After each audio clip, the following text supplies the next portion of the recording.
Hey there everyone, it's Baka here. Welcome to another weekend workshop. This week we're going to be looking at some basic sculpting techniques using clay. Specifically, we're going to be looking at how to take a two-dimensional shape and change it into a three-dimensional form. Now, we're going to be looking at a type of art called biomorphic sculpture. Biomorphic sculpture is, simply put, a blob-like form that has no geometric shapes or really clean lines, and this was a form of sculpture made popular by artists such as Jean Arp, Constantine Brancusi, and to some extent Henry Moore. Now, what we're going to be doing is we're going to first draw a shape on a piece of paper. And this shape should be fairly basic. It should not be overly complex. Don't think of something blob-like being with tentacles or anything like that. Keep it simple, at least to start with. And we're also going to incorporate something called a void. Now if you look at this sculpture, right here is a void.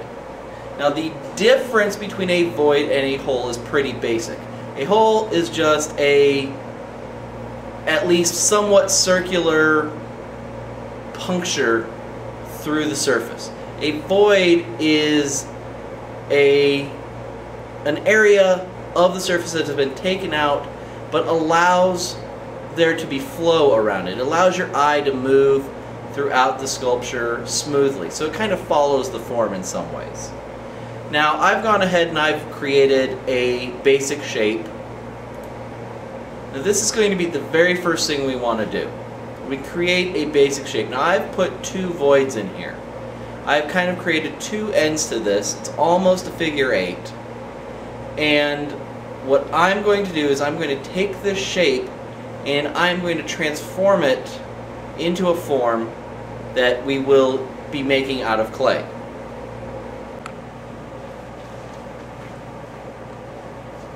Alright, so what you have in front of you are the basic tools and materials you're going to need to do this project. I have obviously my clay. Now this is an oddly colored mixture of clay. This is a marbled clay. This has got three different types of clay inside of it. It's got red clay or terracotta. It's got white clay. And this gray stuff is called Versa clay. Now these are all low fire clays, which means they will fire in an electric kiln, a bisque kiln, and they'll fire all at the same temperature. So mixing them is fine. It's not going to hurt your clay at all. And it can come up with some pretty cool effects. You are also going to need two pieces of wood. These can be dowel rods. I just happen to have some 1 by half, 2 by half maybe, and you'll notice that this is not that thick, but it will give us some depth to this. You will also need a rolling pin to roll out your clay at the beginning, and then you will need something like a needle tool. A pencil will work fine for this. And then once you get everything rolled out, you are going to want some water, and I'll get to that in just a little bit. So the first step is to set the tools you don't need aside and take your rolling pin, and you want to move your wood pieces out enough so that your rolling pin is always going to be on top of them. This will let us have an even piece of clay when we get it all rolled out. We're not going to have any dips and valleys. If you get a side that is not even, it's not going to dry at the same rate. You can get cracking, and that can cause it to fall apart. So the first thing to do is going to be to roll out your clay.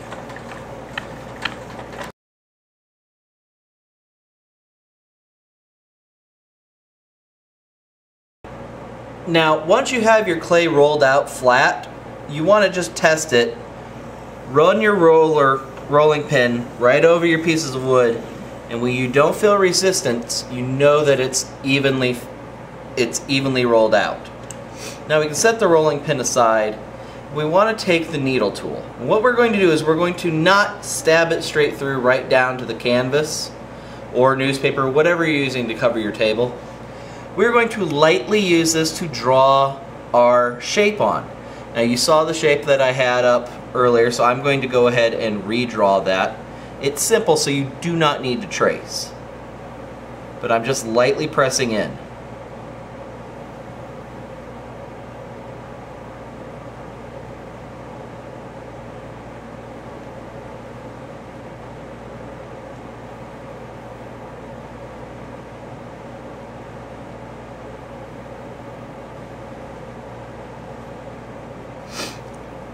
Once you get the outline of your piece in, go ahead and draw those voids in as well, and that will help to get everything ready to go.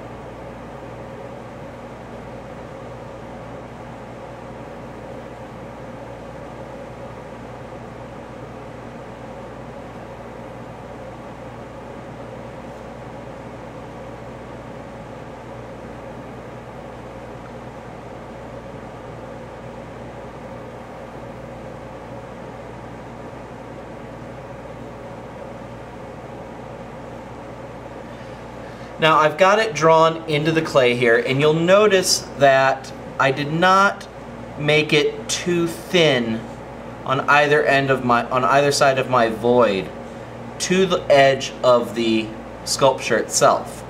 If it's too thin, it's going to break apart on you when you're working with the clay. And you'll also notice that my voids follow the form. And what you might not know now is some of these curves, those are going to play a part in the later part of this project. But now that I've got this drawn out here with my needle tool, I'm going to cut it out of the rest of the clay, and I'm going to still use the needle tool for this. I'm going to go ahead with the voids. Now I can stab all the way down, and I can follow that line that I've drawn out to take the clay out from where I don't want it anymore.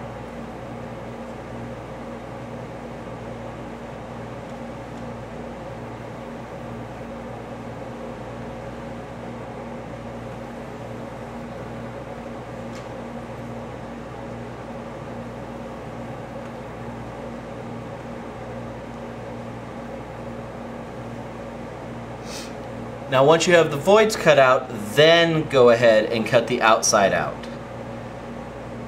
You want to make sure the voids are done first, or you could end up tearing your clay when you try to cut them out later. It's just stronger this way.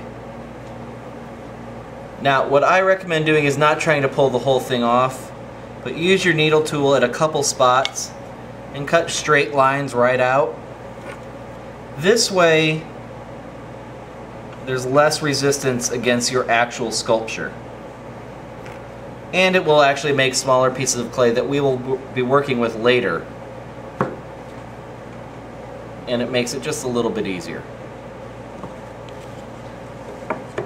So what we now have is a clay, still kind of a shape. It's not exactly a form yet. A form is fully three-dimensional, and this is still pretty flat. So what we want to do is we want to add clay back to this to create a more rounded three-dimensional form.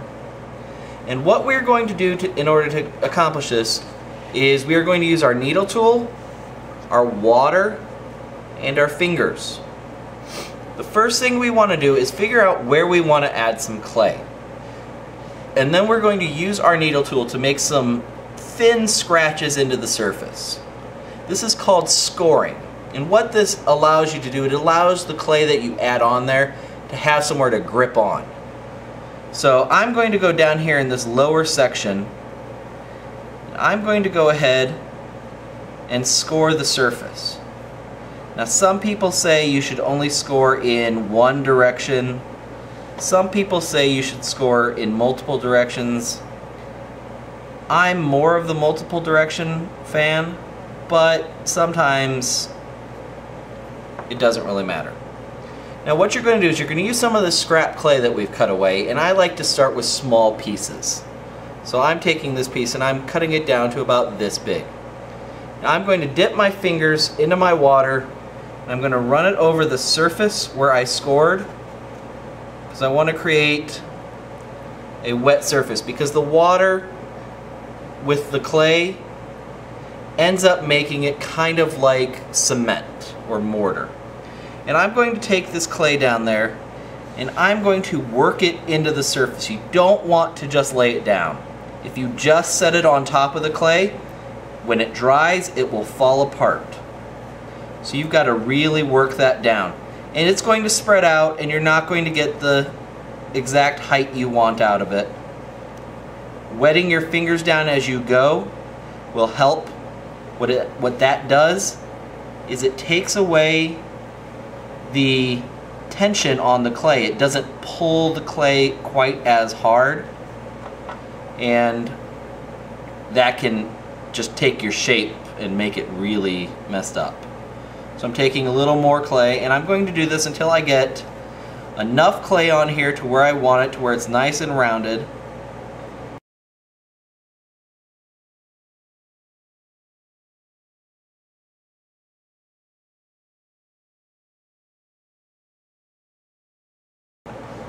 So, I've gone and sculpted out this bottom part. I've mounded it up, given it some nice roundness here. Now what I'm going to do to keep going with this is I'm going to do the same right here, and I will probably have to add a little clay around my voids just to make sure they don't look too wonky, but not a lot. Then I will flip it over and I will do the same thing there. And once you get that done, you'll have a fully rounded form, and it will be a true biomorphic sculpture. Now you can flatten the side if you want it to stand up, or you can have it lay down, or you can have it sit however you want.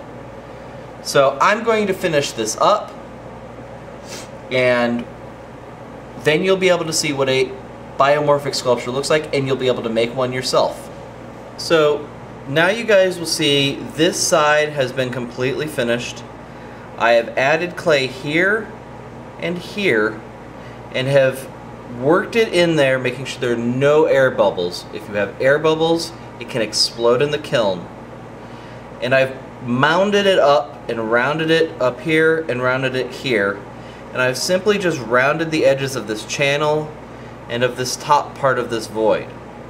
Now the next step would be to flip this over, usually giving something underneath it to cushion it so you don't flatten this side out. And I would do the same thing there. Now if it got too rounded, if it got too much clay there, I would have to find a way to hollow part of it out. But I think this one would end up being okay. Now once that second side is done, the next step is to be patient and let it dry. And don't let it dry too quickly, because if it dries too quickly, it's going to crack and then you'll have to start over. Once it is completely dry, and you'll know this because it will not be cool to the touch, then you can stick it in the kiln. You can fire it to its proper temperature, and when it comes out, it will no longer be clay, it will be ceramic. And once that happens, it'll be ready for paint or glaze. If you use glaze, you'll have to put it back in the kiln a second time. So, with this finished, or at least this stage of it finished, you guys now have enough information on how to sculpt some basic forms with some basic clay techniques. And that's all I have for this week. So, until next time, this is Baka, and I'll see you guys later. Bye.